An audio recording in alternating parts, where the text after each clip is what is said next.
Приветствую вас, дорогие телезрители! В эфире программа «Архивы памяти. Вечные главы истории ингушского народа». Сегодня мы вспомним историю военного, градоначальника города Баку, Гуда Амиевича Гудиева.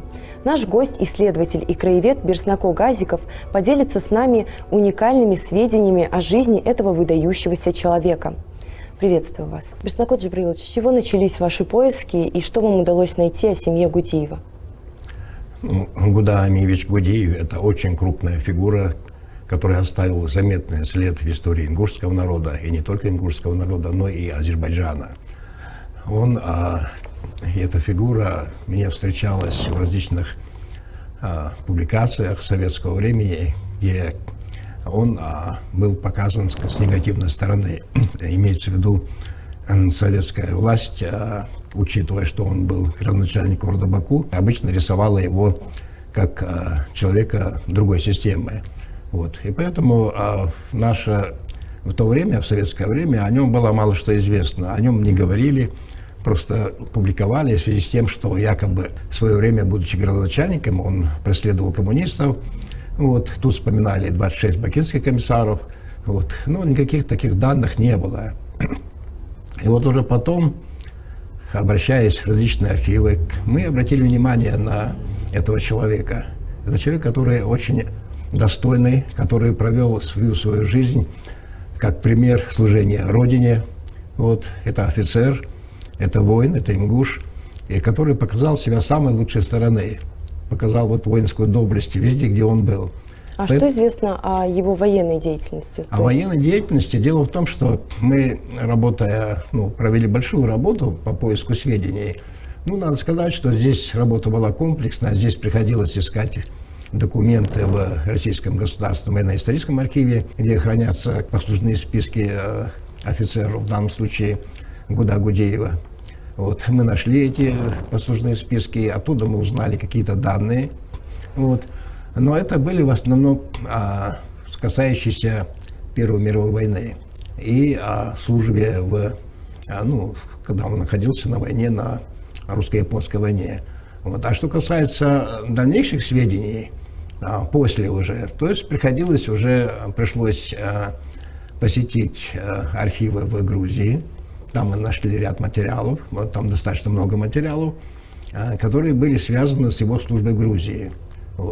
Но эта служба у него была после русско-японской войны. После мы узнаем, что он стал градоначальником города Баку, это 1919 год. И, как он оказался в Баку? Его назначили туда. Когда его туда назначили, то мы сразу подумали, что нужно найти материалы, связанные с Азербайджаном. И мы обратили внимание на газету «Азербайджан». И в этой газете за 1919 год мы нашли ряд материалов. Это в основном его приказы. Градоначальник города Баку, мы потом о них скажем. А что касается Гуда Гудиева, мы хотели бы показать его фотографии. Он воин, он даже по внешнему виду видно сразу, что это очень такой симпатичный и доблестный офицер. И поиски были с разных сторон, с разных. Дело в том, что на тот момент, когда мы искали, у нас не было его фотографии. Та фотография, которую я сейчас показал, впервые мы обнаружили ее путем расспросов здесь, в Малгобеке, у Батажева Магомеда. И Батажев Магомед нам предоставил эту фотографию. И эта фотография сегодня является основной, она везде публикуется, где он с женой изображен. После уже в семье у Куреша Цароева сохранилась другая фотография, где он сидит, Гуда Гудиев, со своей родственницей Саной Зауровой. Это большая удача, потому что обычно трудно найти фотографию. А что касается документов, то документов мы выявили очень много. Очень много. И в конечном счете мы в газете «Коммунист», эта газета, здесь, я хотел показать, это 1920 год, здесь как раз речь идет о суде над Гуда Гудиеве. Суд приговорил его к расстрелу, и он был расстрелян. А в 1920 году его обвиняли в преследовании коммунистов, Ну и тем более, что он был, ну, как бы сказать, служил в императорской армии, был офицер, собственно говоря, и такая судьба его постигла. И вот это очень тяжелая судьба этого человека. Но просматривая документы, мы обнаружили, что вообще он на самом деле сын юнкера Терской милиции здесь у нас. И в 1900 году он после того, как закончил реальное училище в Владикавказе, поступает охотником, добровольцем на службу. И через некоторое время он видит что он очень исполнительный, очень боевой. И, значит, он поступает затем в Елизаветградское кавалерийское училище, где он его оканчивает с успехом. И дальше, после всего этого, наступает период русско-японской войны. Он участвует в русско-японской войне.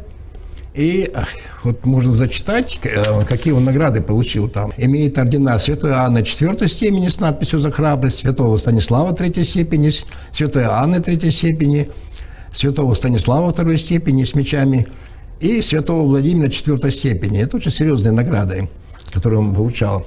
Ну и интересно, что когда он находился на войне, то все газеты обошли публикации, связанные с рейдом разведчиков. Это было, значит, во главе с ротмистром Дроздовским. Вот. И они, значит, прошли в тыл врага, и им надо было собрать сведения. И там упоминается, что вот во главе этого отряда 7 человек и плюс 2 офицера был и корнет Гудеев. И это была очень успешная, очень тяжелая операция. Дело в том, что Дроздецкий – это очень известный человек. Это человек, который был без руки, без одной руки. И поэтому сами представляете, что такое пойти в разведку человеку, у которого только одна рука. Вот. И при этом там есть очень интересный момент, описывается, что когда они поймали шпиона и надо было его допросить, то шпион этот не хотел говорить. И мы, говорит, его оставили корнету Гудееву. А корнет Гудеев долго не думал. Он вытащил кинжал и сказал «говори». И тот быстро стал говорить. То есть это говорит о том, что он был очень нацеленный, очень боевой, заслужил вот такую о себе славу. Ну, говоря русско-японской, здесь интересно и то, что об этом мало известно, что он командовал отрядом китайской милиции. И вот что это интересно, хотел вспомнить, вот мой преподаватель Макшип Магомедович Баркинхоев как-то, это было давно, говорит, вот ты ездишь, там ищешь материалы, а о моем деде ничего нет, он был в русско-японской войне. И вот я много лет искал, не мог найти, не было послужного списка Баркинхоева, Заурбека. И затем получилось так, что в Российском государственном архиве, где вообще-то не должно это быть, я обнаружил послужной список Заурбека Баркинхоева, деда Макшарипа Магомедовича. И я очень обрадовался, конечно, передал. И в этом документе там указывается, что он служит в китайской милиции под руководством Гуда Гудеева. Вот так вот оказывается. Помимо этого мы нашли много сведений о нем. Оказывается, он после русско-японской войны он служил в Грузии, где-то в районе Ахалцыха, Ахалкалаки, Ахалцых. Вот. Служба была тяжелая, потому что там очень были всякие волнения и прочее. Он служил в системе МВД. После этого его назначают начальником Душецкого уезда. Это 1913 год. И вот здесь я хотел отметить, что в документах здесь есть один рапорт Гудеева, значит, губернатору о том, что он предлагает, это просто было удивительно, он просит телефонизировать город Душет, а вы сами представляете, что такое 1913 год, да, и телефон. Вот. И причем это место достаточно удаленное от Тбилиси, это, как бы сказать, горное место. И вот такое предложение. То есть он думал масштабно, думал по-государственному, для того, чтобы легче было бороться с различными там бандитами, разбойниками. А приняли в итоге его просьбу? Он подал, но я не знаю дальше, что было. Но я думаю, что вопрос телефонизации тогда это было как ну, не знаю, как полет в космос, наверное, в то время, в том месте, в таком месте я имею в виду. Ну, это достаточно такое предложение современное по тому времени. А плюс этому потом, значит, мы имеем сведения, что в 1913 году были какие-то происшествия на военно-грузинской дороге, и пишут, что туда на расследование выехал начальник уезда Гудеев, с ним был Дахкильгов и начальник Санского участка Мусакеев. То есть 3 ингуша были вместе в одном деле, так сказать, разбирали одно происшествие. Ну, служба была у него хорошая, но еще что малоизвестно, о чем хочется сказать, у нас есть документы. Дело в том, что в 1914 году был, значит, создан Ингушский конный полк. Все об этом знают, но дело в том, что командиром был назначен Мерчули, а вот по документам, оказывается, формирование Ингушского полка, набор людей, всадников, было поручено Гуда Гудееву. И вот, собственно говоря, он и собирал вот здесь, на месте Владикавказья.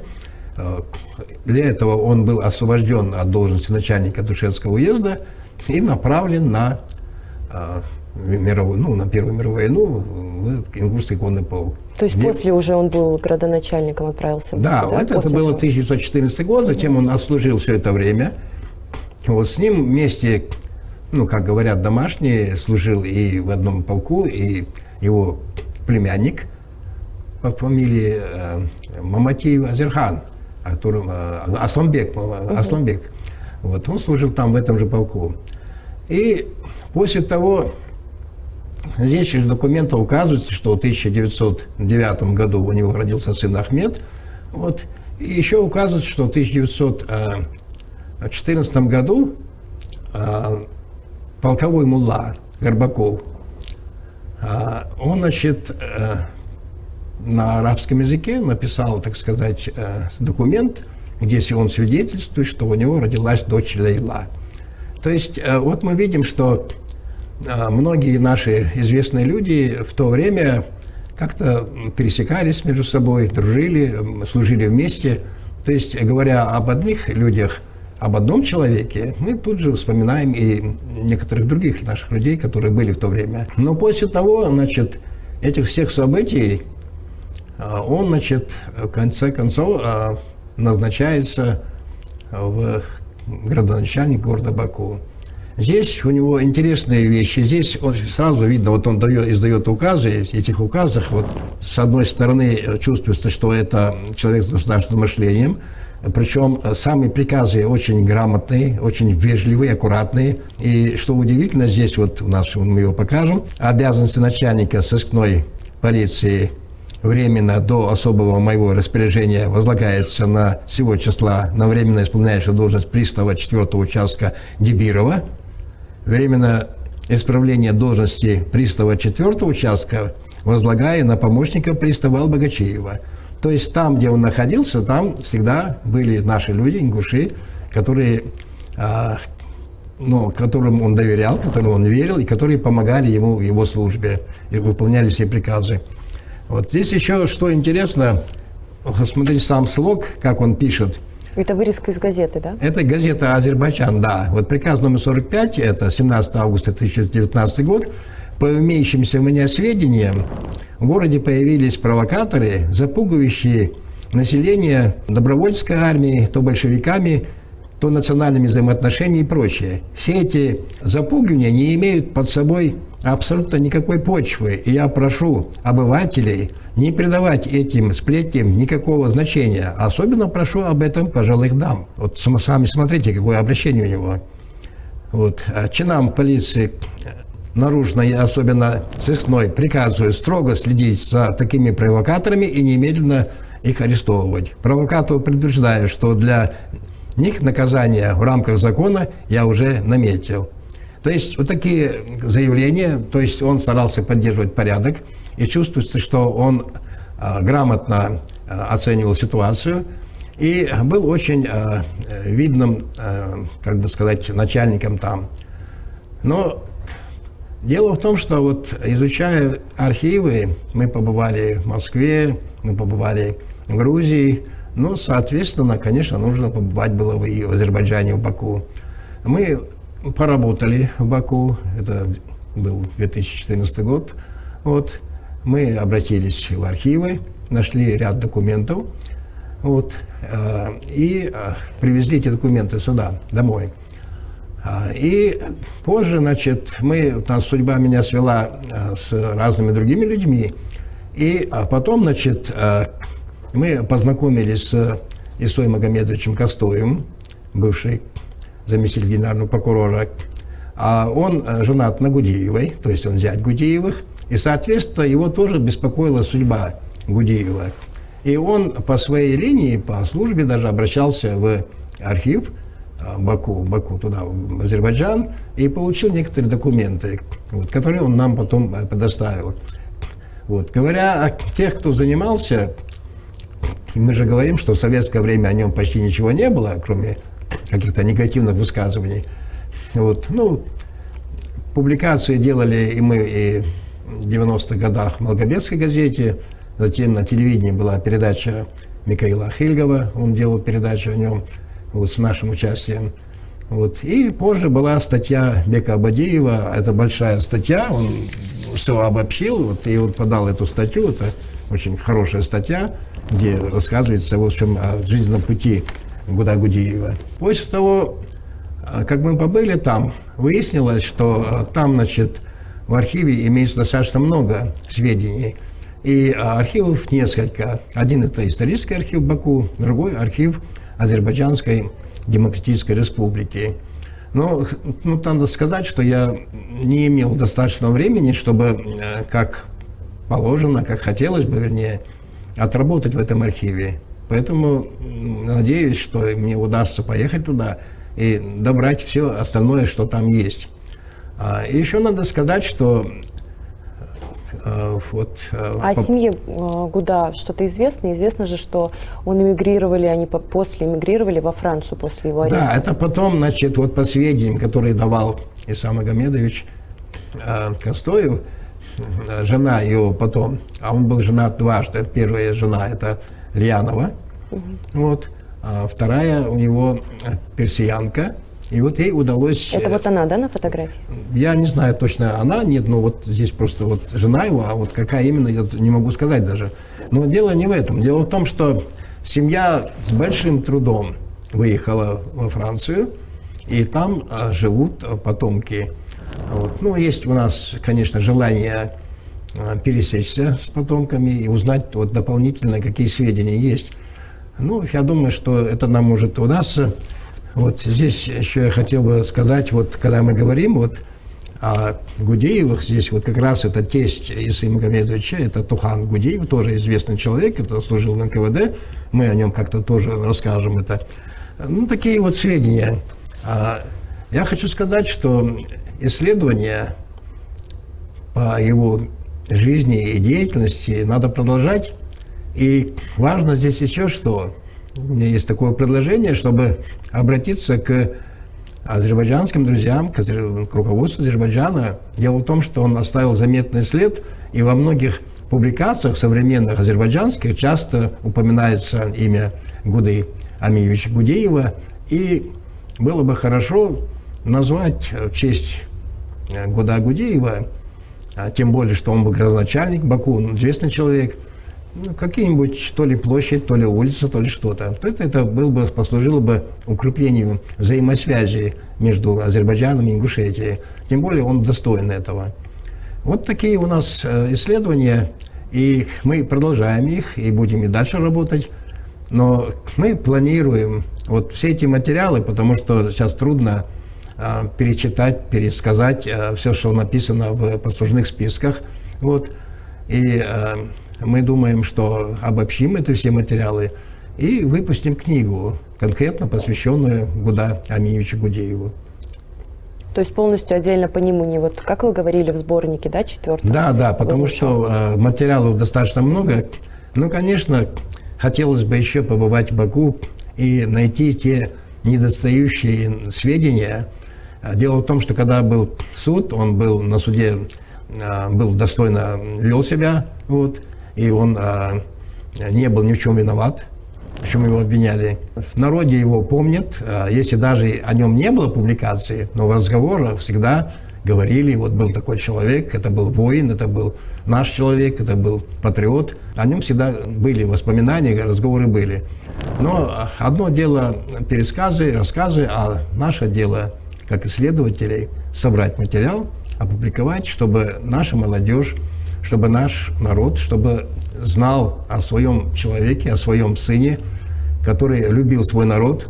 Вы видите, вот во всех своих делах, везде, где бы он ни был, вот, то он сближался с ингушами. Вот. И очень бережно относился к воинам, к всадникам, и когда он был командиром первой сотни в Ингушском полку. То есть оставил о себе самые добрые воспоминания. И поэтому хочется о нем, чтобы было больше сказано. И не только мы говорим сейчас назвать улицы или площади в Азербайджане, но и здесь у нас в республике. Мы часто, вот выступая, говорим, дело в том, что у нас очень много достойных сынов, но, к сожалению, многие имена не отмечены в названиях улиц. Следовало бы это сделать, потому что нам надо воспитывать молодежь в духе патриотизма, в духе интернационализма. Вот поэтому нам надо делать все, чтобы эти имена мы не забывали. Наоборот, мы восстанавливали бы их. Берснакот Джабраилович, благодарим вас за увлекательный рассказ. Спасибо, что пришли. Спасибо большое. Сегодня мы вспомнили о жизни Гуда Амиевича Гудиева, человека, чья история послужит уроком мужества, преданности и сложных выборов. С вами были архивы памяти, вечные главы истории ингушского народа. До новых встреч!